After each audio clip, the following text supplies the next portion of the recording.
Hello, everybody. Scott Golden here with the Golden Opportunities Coaching YouTube channel. Welcome to those of you who are new. Welcome back to those of you seasoned veterans of what we do around here. What we do around here is bring about a variety of conversations on psychological, emotional, and mental health related topics. We try to do that as often as possible. Also, coaching related topics. We get over 800 of these available for your listening pleasure. We try to do these as many times per week as we can to continue to make the world a better place. We continue our life lessons series here today.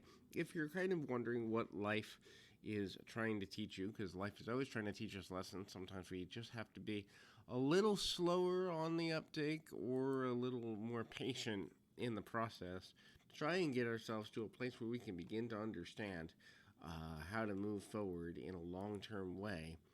Anyway, if you're looking for a way to kind of have a deeper view of the future and a better view of what you can do to make your future better, this is a great audio for you. Would love to be of service to you if you want to work with someone one-on-one.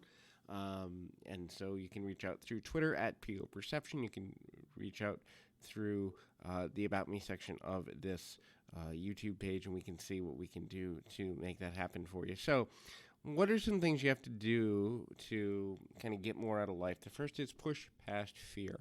Look, fear is a biological response that was there to protect us from, danger in caveman and Cro-Magnon days. And so fear has its place. And if you're in imminent danger, fear is a wonderful tool that is used to protect us and allow us to make non-impulsive decisions to protect us from potential negative outcomes. However, fear now has taken on form of lesser things like panic and anxiety. And I don't mean lesser as in terms of impact, but we allow ourselves to be influenced by our emotional state more than is beneficial these days. In other words, getting up in front of a crowd, as an example, is not going to end your life if it doesn't go well, but a lot of people emotionally and neurosynaptically, chemically, because they've lived in fear for too long, will make themselves believe that there is a hugely negative consequence to dealing with something like that. So, the next thing is to master your skills, and so mastery requires dedication, commitment, and kind of almost single-mindedness in some ways.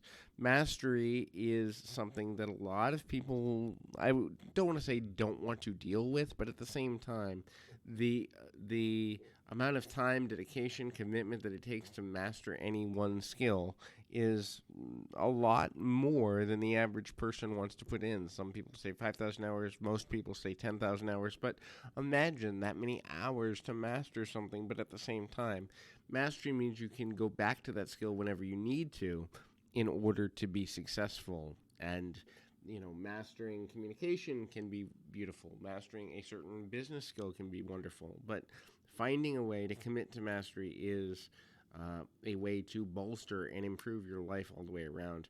The next is become obsessed with progress, not necessarily an outcome. And so people that are very successful do have the ability to wire their brains towards obsession. Now, a lot of people have a misconception of obsession. Obsession can become unhealthy when it clouds. It's the only thing we think about and we make no progress. But becoming obsessed with progress itself means that we will focus on reaching our goals to the exclusion of distraction points. And this can be super valuable for any number of reasons. The next is focus on the ability to overcome. Look, every person who has ever become anything large in the world has had to learn how to overcome certain aspects of their life and ultimately get to a get to a um, you know factor of what it comes down to. In the end, we were getting a you know get to a better way of going forward in a manner that makes sense and coming to a decent place, and kind of living in a way that we continue to make decisions that lead us forward and allow us to see ourselves as overcomers. It doesn't necessarily mean that we're always going to feel good. We're always going to be at a place where not wanting to quit is an issue. And again, quitting on yourself is different than adjusting to the needs of it's kind of there. It's kind of there. And again, when letting go and altering how you approach something is different than quitting.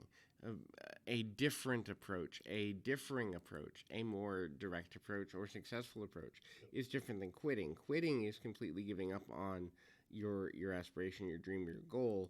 Altering your approach to something is evolution, and that is new rules and standards for living. If your rules aren't working, the way you were living isn't working, then moving forward into new rules is necessary. Finding a way to begin to look at the rules that you're living by and see whether they're working for you or not. Ultimately, it's there. And so finding a way to make rules that work for you, things that you can actually live up to, expectations you can set that do come together for you, is essential to effective living, and listening too. Because I mean, when you're dealing with other people, you have to be able to listen and refine what it is that they need and find ways that what you need and what they need can overlap, can mesh, can come together in a way that everyone gets their needs met, at least at some basic rudimentary level. The next is finding fulfillment. What fulfills you at 10, what fulfills you at 20, what fulfills you at 50 are going to be different things.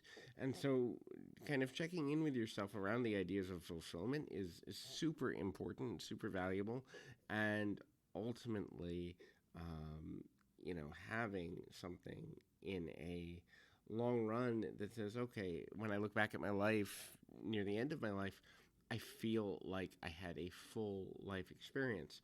And then the last thing is being willing to adapt. Life requires adaptation because life changes and we change, and the standards that the world expects of us change. It doesn't necessarily mean that we have to give up on things we believe in or lose our morality or lose our center, but being flexible and adaptable is essential to success. So until next time, keep your feet on the ground, your mind in the moment. Until next time, everybody.